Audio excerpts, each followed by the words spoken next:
Praise the lord. దేవుని పరిశుద్ధ నామానికి మహిమ కలుగును గాక.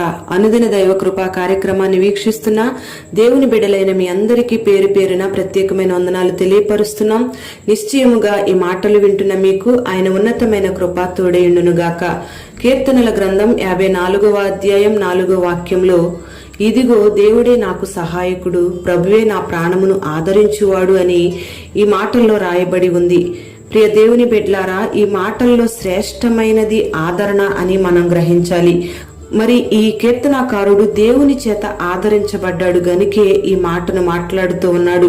మరి ఈ దినాలలో మనము కూడా చేతులెత్తి ప్రార్థన చేసి దేవుని యొక్క ఆదరణ కొరకు ఎదురు చూస్తూ ఉన్నాం. ఎందుకంటే ఈ లోకంలో మనిషికి ఎక్కడ ఆదరణ దొరకటం లేదు.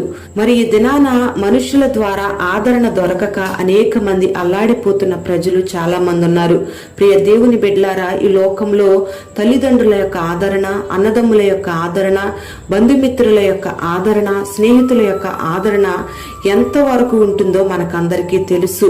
చేతిలో డబ్బున్నంత కాలం, అందమున్నంత కాలం, ఆస్తి ఉన్నంత కాలం, ఒంటిలో ఓపుకున్నంత కాలం మనల్ని వాళ్ళ కుటుంబీకుల్లాగా చూసుకుంటూ మనల్ని ప్రేమిస్తూ ఆదరిస్తూ ఉంటారు. వాటన్నిటిని పోగొట్టుకుంటే అందరూ దూరమైపోతారు, మనమెవరో తెలియనట్టుగా చూస్తూ ఉంటారు. ప్రియ దేవుని బిడ్డలారా, మరి ఆదరణ అనేది ఈ లోకంలో కొంతమంది ద్వారా కలిగినప్పటికీ అది కొంతకాలమే ఉంటుంది, కొద్ది నిమిషాలు మాత్రమే ఉంటుంది. మరి మనకు శాశ్వతమైన ఆదరణ మనం పొందుకోవాలి, సంతోషకరమైన ఆదరణ మనం అనుభవించాలి అంటే అది దేవుని యొద్దే మనకు దొరుకుతుంది.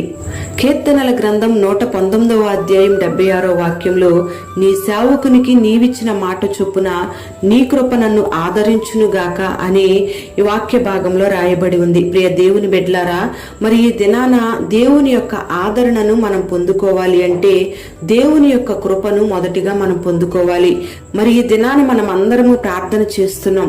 మరి ప్రార్థన చేయవలసింది ఆస్తినివ్వమనో, అంతస్తులనివ్వమనో, పదవులనివ్వమనో, అధికారాలివ్వమనో కాదు గాని దేవుని యొక్క కృపను మనం పొందుకొనగలుగునట్లుగా, ఆయన కృప మనకు అనుగ్రహించబడినట్లుగా మనం ప్రార్థన చేయాలి.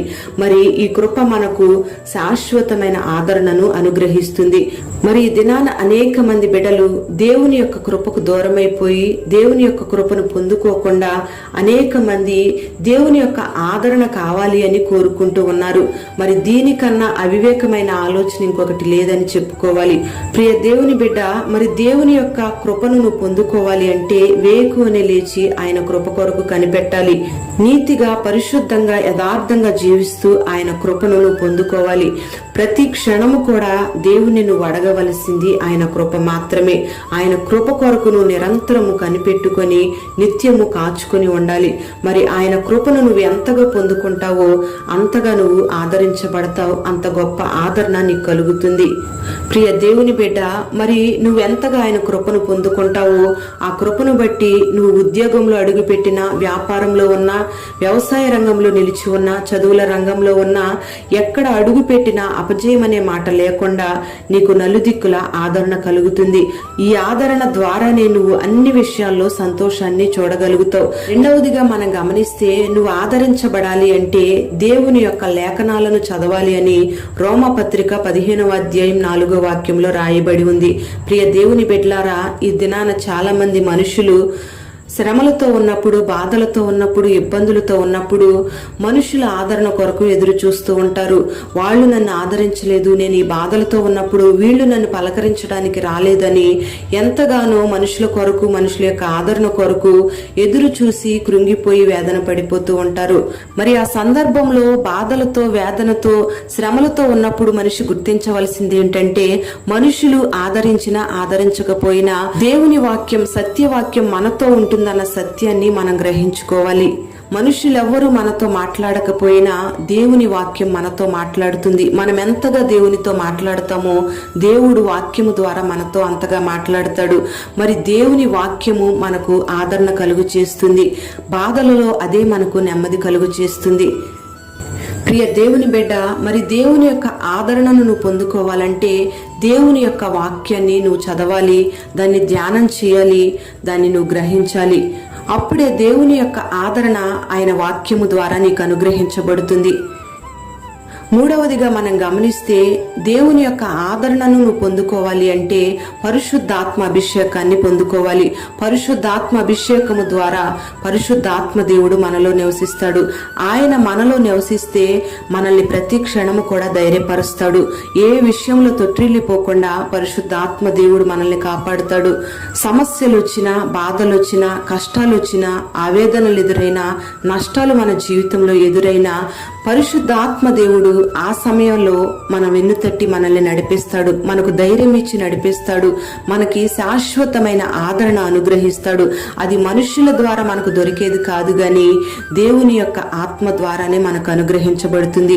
ప్రియ దేవుని బిడ్డ, మరి ఈ దినాన నువ్వు ఏ పరిస్థితులను బట్టి ఆదరణ లేక ఆదరణను కోల్పోయి ఉన్నావో, అనారోగ్య పరిస్థితులను బట్టి ఆదరణ లేక ఉన్నావేమో, ఒంటరితనంతో నీకున్న బాధలను బట్టి కృంగిపోతూ ఆదరణ లేక ఉన్నావేమో, ఏ మనుష్యులు ఆదరించని పరిస్థితుల్లో నువ్వు నిలిచి ఉన్నావేమో, మరి ఈ దినాన దేవుని యొక్క ఆదరణ శాశ్వత కాలం నిలిచి ఉంటుంది గనుక ఆయన యొక్క ఆదరణను నువ్వు పొందుకోవడానికి ఇష్టపడినట్లయితే నిశ్చయముగా దేవుడు నీ ప్రాణాన్ని ఆదరిస్తాడు. దేవుని యొక్క ఆదరణ నువ్వు పొందుకోవాలి అంటే నిశ్చయముగా దేవుని యొక్క కృపను నువ్వు పొందుకోవాలి. దేవుని యొక్క వాక్యాన్ని నువ్వు గ్రహించాలి. దేవుని యొక్క పరిశుద్ధాత్మ శక్తిని నువ్వు పొందుకోవాలి. మరి ఈ 3 అనుభవాలు నువ్వు పొందుకోవడానికి ఇష్టపడితే నిశ్చయముగా దేవుడు నీలో ఆత్మ కార్యాన్ని జరిగించబోతున్నాడు. గొప్ప ఆదరణ చేత నిన్ను నింపి అన్ని విషయాల్లో నీకు జయమివ్వబోతున్నాడు. మరి అట్టి కృప ఈ దినాన దేవుడు నీకు అనుగ్రహించి నిన్ను బలపరచునుగాక. ప్రార్థన. పరిశుద్ధుడవైన తండ్రి, ప్రేమ కలిగిన దేవా, నీకు స్తోత్రం చెల్లిస్తున్నాం. ఈ దినాన ఈ మాటలు విన్న నీ బిడ్డలందరినీ పేరు పేరున మీరు దీవించండి. నీ బిడ్డలకు గొప్ప ఆదరణ మీరు కలుగు చేయండి. ఈ లోకంలో శ్రేష్టమైనది ఆదరణే తండ్రి. అట్టి ఆదరణ నీ బిడ్డలకు మీరు అనుగ్రహించండి. మనుష్యుల ద్వారా కలిగే ఆదరణ కొంతకాలమే అని, కొద్దిసేపు మాత్రమే అని మీరు తెలియపరిచారు. మరి శాశ్వతమైన ఆదరణ, నిత్యమైన ఆదరణ నీ ద్వారా మేము పొందుకుంటామని మీరు మాకు స్పష్టంగా తెలియపరుస్తూ వచ్చారు.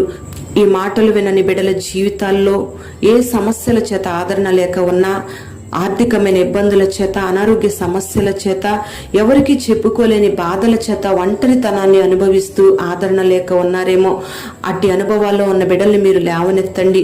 నీ కృపను పొందుకొని నీ వాక్యాన్ని చదువుకుంటూ వాక్యము ద్వారా ఆదరించబడుతూ పరిశుద్ధాత్మ శక్తిని పొందుకొని ధైర్యపరచబడుతూ ఆదరించబడుతూ నడిపించబడే అనుభవాన్ని నీ బిడ్డలకు మీరు కలుగు చేసి పేరు పేరున నీ బిడ్డల్ని మీరు దీవించమని నజరేయుడైన యేసు పరిశుద్ధ నామంలో అడుగుచున్నాము తండ్రి. ఆమేన్.